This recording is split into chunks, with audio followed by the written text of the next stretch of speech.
What is going on, everybody, and welcome back to another Yu-Gi-Oh! Sevens episode review. Today, guys, we are going to be going over episode 76 of Yu-Gi-Oh! Sevens. But before we actually get into this review, I have to make an apology for two things. One, I do apologize for the lack of content in the last 2 weeks. With the holidays passing by and all that stuff, it was just really hard for me to be able to get content out for you guys, so I do apologize for that. And I do apologize for the lack of Sevens content. You know, I have not done a Sevens review since the Bakuro Hunt episode, and I wasn't really intending for that to happen, but I have just had a very crazy last couple of months, and that's why content has just been very barren in regards to what I've been doing on the channel. Most stuff that I've been doing for the last couple of months has been card game videos, just because those are a lot easier to record than actually doing reviews. So those ended up getting actually posted onto the channel instead of reviews, because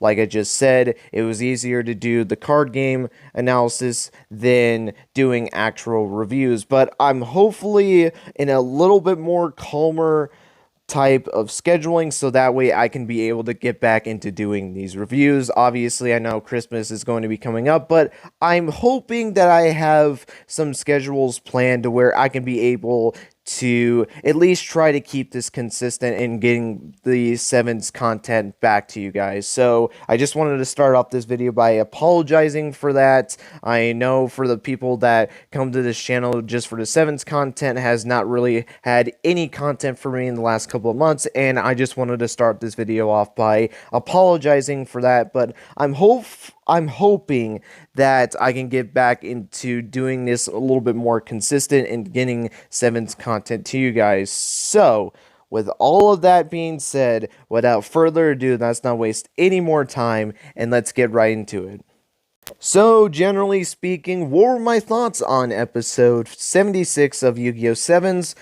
This was a very interesting episode, to say the least. A lot happened into this episode, from a surprise result from the duel, which we'll get into that in a little bit, and a surprise reveal that, I'm going to be honest, was not expecting at all. That was probably one of the biggest highlights when it came to this episode, but that is also something we're going to have to save for later. So we have to start off at the beginning of this episode. So the beginning of this episode starts with Yuga, Luke, and Swirly essentially going and discussing some things with Omaya Yoshiro, essentially trying to figure out what in the world is going on with Swirly. Yuga was able to conduct that Nanaho has somehow was able to essentially brainwash Swirly to where he's just this biting machine, in a sense, since, you know, he really isn't speaking well. All he's just saying is swirl,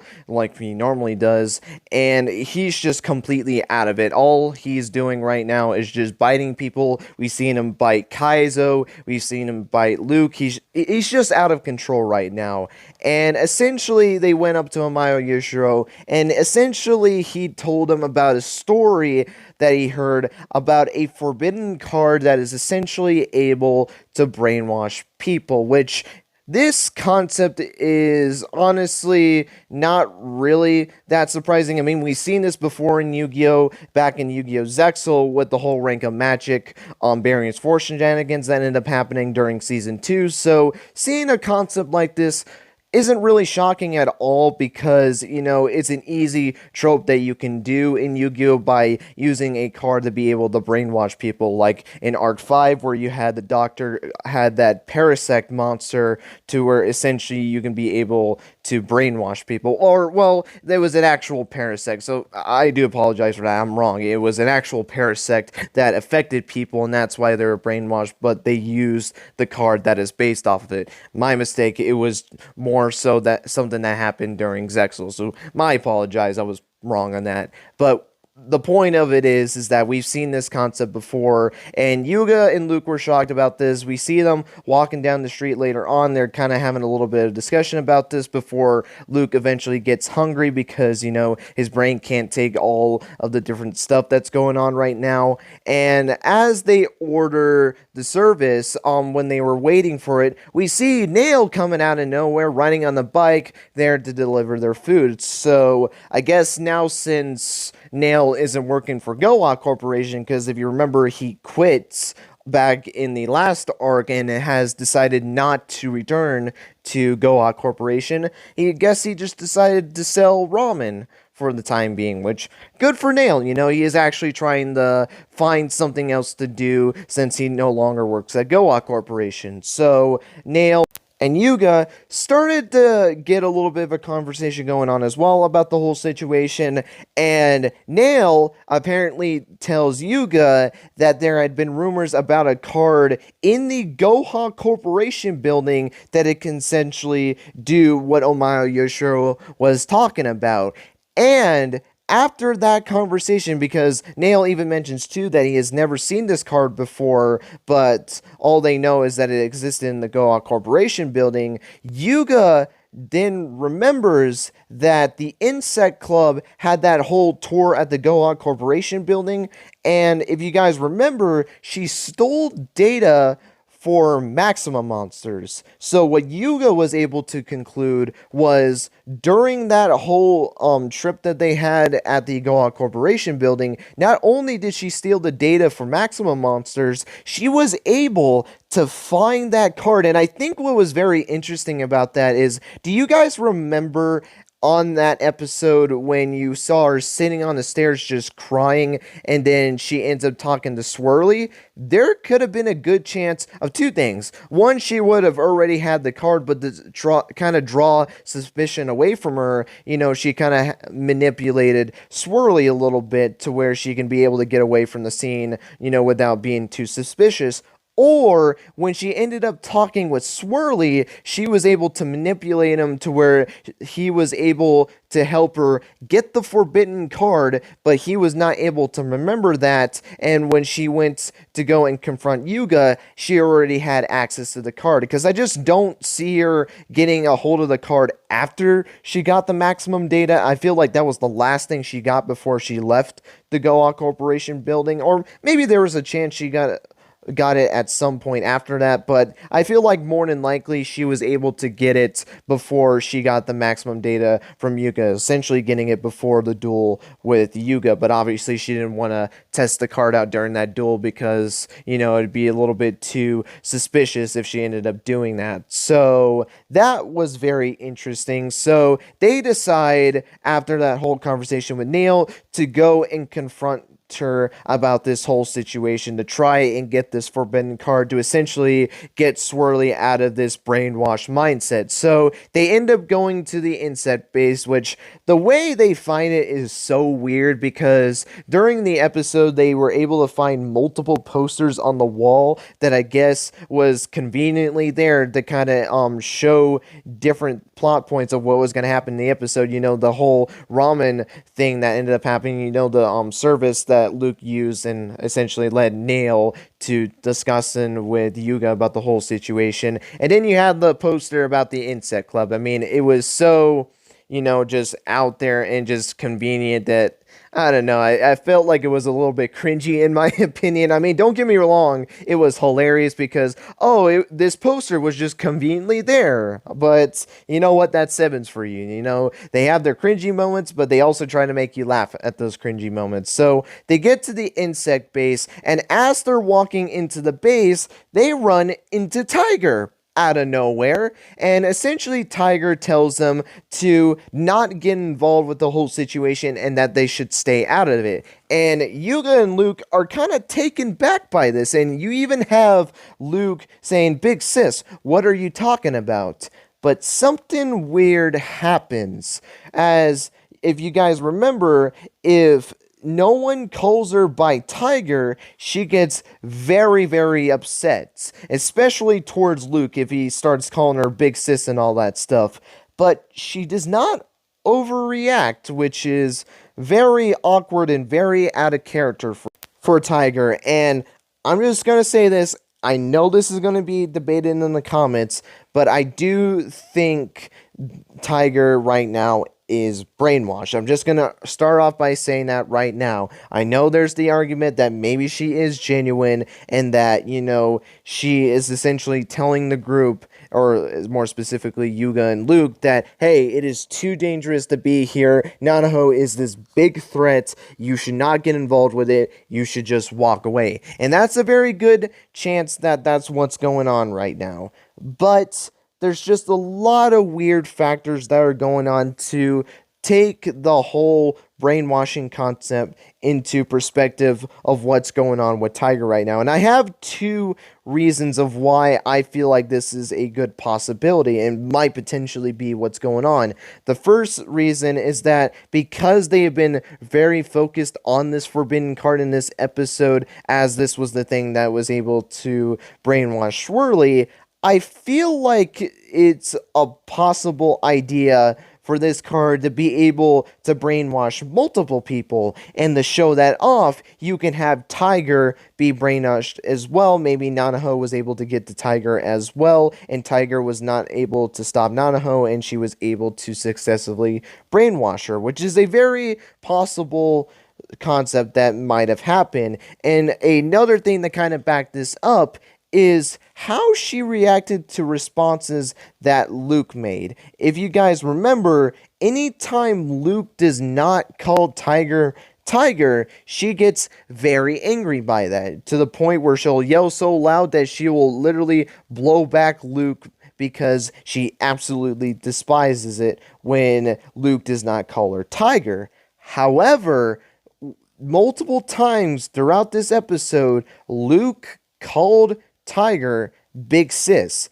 And you would think, oh, Luke made this big mistake of calling her big sis. He is going to pay for it. But nothing really happens. He keeps calling her big sis, but nothing happens. And that's very out of character for Tiger. Now, maybe it could just be her having a change of heart and all that stuff and trying to loosen down a bit. But I feel like if you're really serious about something like this, to the point where you're telling them that I'm going to duel you if you do not get the hell out of here, I just feel like her not screaming at them to try to force them away from the area, I don't know, like, this just doesn't seem like Tiger, in my opinion. So I do believe that she's brainwashed right now, but I do think there is a fair argument to this, that, she's just being genuine, and that she's just trying to push away the group because Nanaho is this threatening threat right now, especially since she has this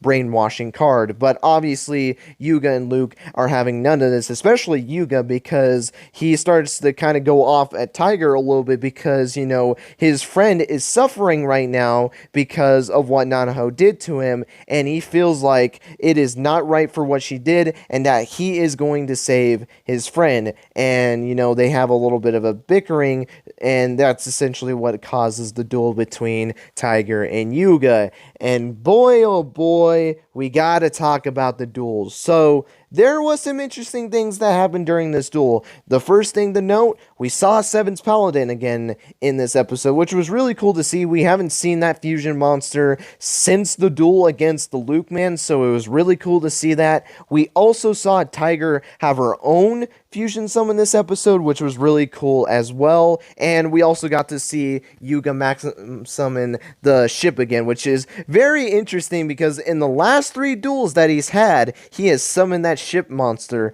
Remember during the last arc, especially during the last couple of episodes, remember when I was complaining about not seeing that maximum monster? They advertised that card for so long, and it took them that long to essentially show that card. Now they're showing this card 3 times in a row. I don't know, to me that's just really hilarious. But those are honestly the biggest highlights of it, other than the result of this duel. And boy, oh boy, do I have something to say in regards to this result. So, Yuga loses this duel. He ends up getting defeated by Tiger on the same turn, which I don't think has happened in 7 so far. Feel free to correct me if I'm wrong on that. But Tiger activates a trap during Yuga's turn to make Sevens Paladin. I believe he lost all of his attack points and was able to essentially win her the duel, because now that Sevens Paladin had 0 attack points, it dealt like 500 points of damage to Yuga, which made his life points go down to 0. So, yeah, that's essentially what ends up happening, and Tiger wins this duel. If I'm going to be really honest with you guys, I know this is going to be probably an unpopular opinion, but I really was not a big fan of this result at all. I really disliked this result. Now, don't get me wrong. I understand why people, would actually like this result, because it's a very shocking result. I feel like no one really expected Tiger to win this duel, especially with her track record right now. She's only won one duel in this entire show, which was against Caterpillar, which is only dueled one time in the show, and is essentially just a one-off duelist. I wouldn't say a one-off character, because of the fact that, he's appeared multiple times in Yu-Gi-Oh! 7, so I wouldn't call him, a one-shot character, but Tiger has only won one duel. So going into this duel, you would think, oh, she's not going to win this. Yuga has to get past Tiger to be able to get to Nanaho. So obviously, Yuga has to win this duel. But obviously that wasn't the case, and Tiger was able to defeat Yuga. Yuga still has this whole speech where he says, you know what, I don't care that you beat me, I'm still going to help my friend no matter what, it's just the right thing to do, which have big respect to Yuga. I might be complaining about the result here, but I thought that moment was really good for Yuga. But obviously, Tiger is having none of this, and essentially says, if you're not going to listen to me, I'm going to force you to listen to me. Calls her goons, and I guess attempts to try to beat the living crap out of Yuga to kind of give him some sense, I guess. But obviously that doesn't work, because you have Kaizo transforming into this God Kaizo concept, I guess, because that had to be a thing, and essentially Kaizo was able to buy them time so that they can get away from Tiger to go in search for Nanaho, which they weren't successful in finding Nanaho, and essentially they ended up going to Yuga's house, but I want to get into that a little bit later. But going back to the duel, shock result, really cool, but the reason why I have a problem with it is for multiple reasons. Yuga has now lost back-to-back duels, which isn't really a good look for Yuga at all, especially since this is his second loss in the arc, and he's 1-2 in this arc, which is not really good at all. And then even adding the aspect too of him losing 8 or 9 duels at this point, I've honestly lost count. All I know is that he's very close to the double digits in regards to losses. Like, he has just lost so many duels. And I understand the whole argument of, at least he isn't your Yusei and your Yusaku, to where he's essentially this untouchable duelist. But at the same time, even though he's not this untouchable duelist, and, he's like perfect right now, he's not lost a single duel, I do think that he is losing a little bit too much. I just feel like the gap between his duels are just not really that good. The fact from the Nail duel to now this duel, the fact that he's only won about half of the duels that he's participated in is bad for any character. This is not just for the protagonist. This can be applied to any character, but this is essentially like a high problem, because this is your freaking protagonist, for crying out loud. And the fact that he's losing half of the freaking duels that he's participated in, even though we know he's a very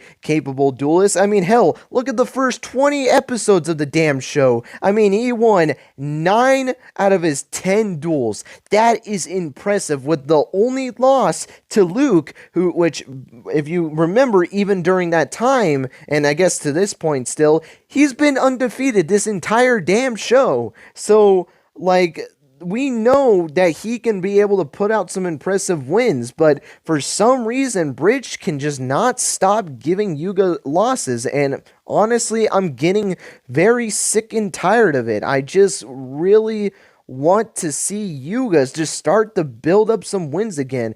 I have said this multiple times. I just want to see Yuga get at least a 3-win streak. My God, this kid can't even get that. I don't want to go in a whole rant in this. I know I'm kind of already doing that, but Jesus Christ, just let Yuga get some wins. And I'm not talking about 2 freaking wins and then give him another loss. No, I want to see some actual, like, wins. Like, I want to see multiple wins. I want to see 3, or hell, I would love to see him go, that whole 9 streak again. I would love if Yuga won 9 duels and then lost another duel. I would love if they did that again. I just really want them to stop this whole bull crap of having him like win at least 1 or 2 duels and then have him lose again. Like, I really don't like that. And I know people will say, well, at least that makes his duels unpredictable. But at the same time, it's like, when he loses, it's just not really that shocking to me. Like, honestly, looking at this loss, I was shocked about it, but at the same time, I was kind of pissed off at it because this was not a loss that he needed right now. Now, if he didn't lose that duel against Luke, then maybe I would have been a little bit more fair on it, and I might still be fair on it depending on how the episodes go, because if he starts to have an inner turmoil about the whole loss to Tiger, then maybe I will start to argue it a little bit more to where it's like, okay, maybe I think this result is a little bit better, because that's giving Yuga some development right there from a dueling perspective, to where he's getting bothered by this loss to Tiger to where he wants to grow as a duelist. If that was the route they take, then you know what? I have no issue with this duel whatsoever. Maybe I would have an issue with him losing twice in one arc, but you know what? You have to keep Luke undefeated because, Bridge loves Luke winning at this point right now. So, I don't know. Like, I'm going to wait a little bit and see, where Yuga is at in regards to this loss. But more than likely, I'm probably still not going to like this result, because I doubt they're going to go down that route. They barely have been doing that throughout this whole entire show, honestly. They've done it a couple of times, but they've only done it for, when Yuga lost to the main antagonist. Like, think about when he lost against Nail.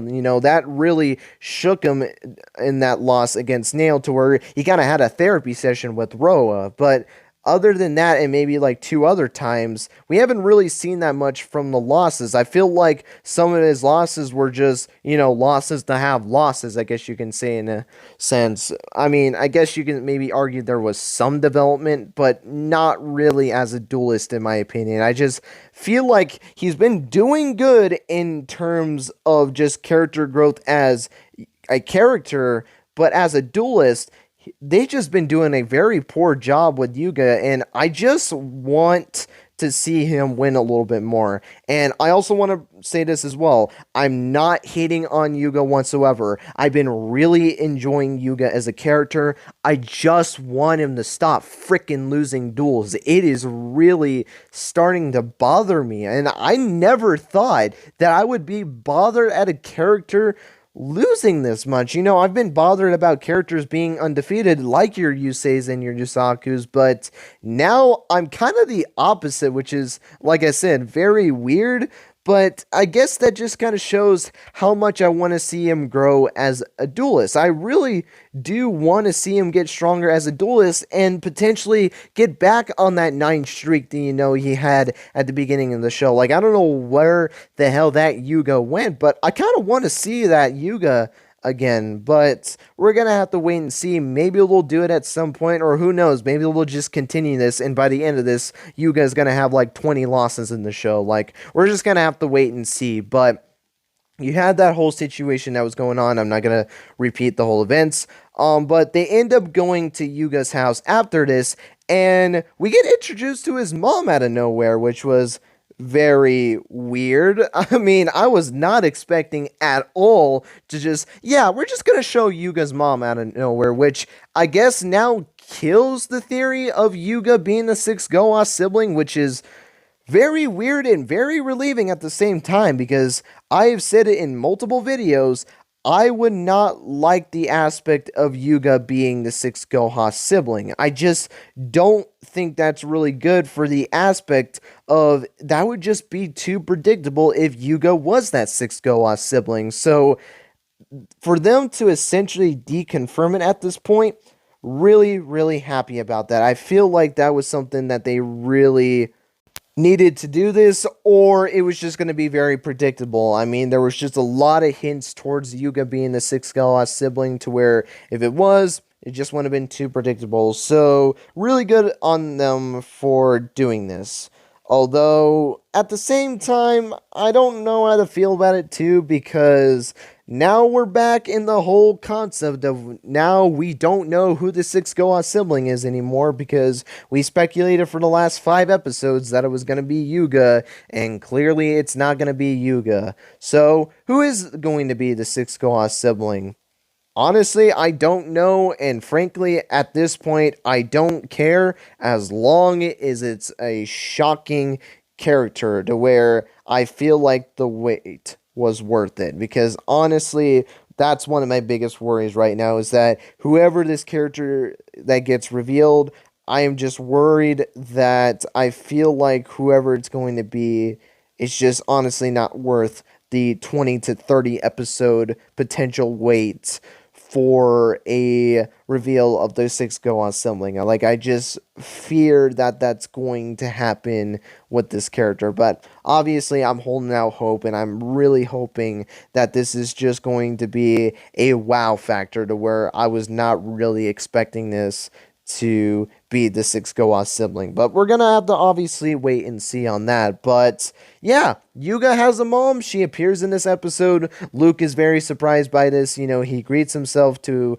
Yuga's mom. They end up going inside. They end up having a little bit of discussion before the phone then rings, and his mom tells him, oh yeah, someone has been trying to get a hold of you for a little while, which ends up being Yugioh, because Yugioh early in the episode was trying to get a hold of Yuga, but obviously he left his phone at the Goa Corporation building, so he could not get a hold of Yuga, to where he had to actually go and call his house to essentially try to get a hold of Yuga. And they had a funny bit as well to where every time, you know, he left a voicemail, Yuga's invention essentially said he had to pay a certain amount of yen in order to, you know, leave this message. And Yugioh kind of got a little worried about that, which obviously wasn't the case. It was more of a prank calls kind of situation. But Yuga realizes that, yeah, I'm going to be late for the meeting because they were supposed to have an emergency meeting, and obviously Yuga forgot about that, so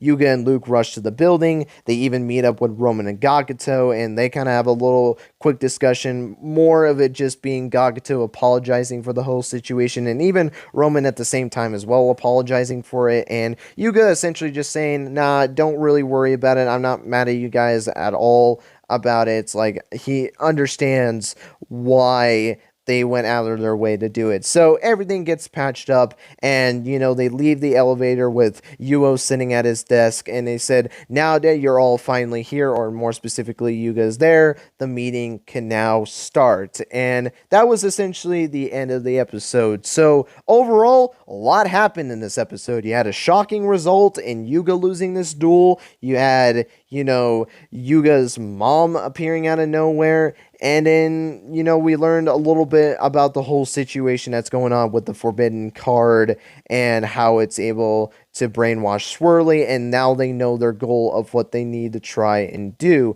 And what is this emergency meeting going to be all about? We're going to have to wait until the next episode. But guys, with that being said, that's going to be it for this episode review. Hope you guys enjoyed. Let me know your guys' thoughts on episode 76. Did you like the episode? Did you think the episode was okay? Or did you not really like the episode at all? Let me know your guys' thoughts on Yuga versus Tiger Round 2. Were you a fan of the result, or were you not really the biggest fan? Your thoughts on Yuga's mom appearing in this episode. and just your overall thoughts on the episode as a whole. But with that being said, that's going to be it. Thank you guys so much for watching, and until next time, guys, take care and have yourselves a great rest of your day.